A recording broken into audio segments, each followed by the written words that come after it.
Al dostlar, BMW'мен жұмысымыз бітті. Келіп тоқтаған кезінде майдың иісі шығады. Светофорға келіп тоқтайсың ба, үйге келіп тоқтайсың ба, жалпы келіп тоқтаған кезде майдың иісі шығады, салонға сезіледі. В общем, головка прокладкадан болып шықты. Головка прокладка ауысты.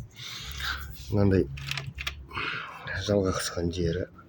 Пластмасс крышкамен алюминий головканың өзі. В общем, бұл жерде жұмысы. Крышка ауысты. Крышка шешілді. Головка прокладка ауысты. Оригинал Виктор Ренц қойылды. Парт номері біреуге керек болатын болса. BMW F10, моторы N20. Егесіне риза болдым. Бартта үндемей оригиналын ақ біле салды.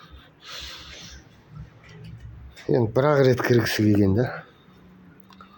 Арзан салатын болсаң 5000 теңгелікті, ол 1-2 айда тағы ашасың.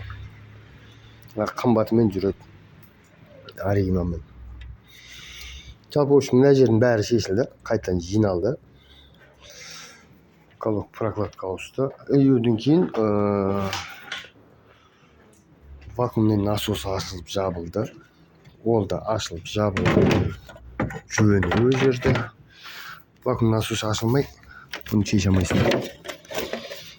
Сонымен жалпы. Опа.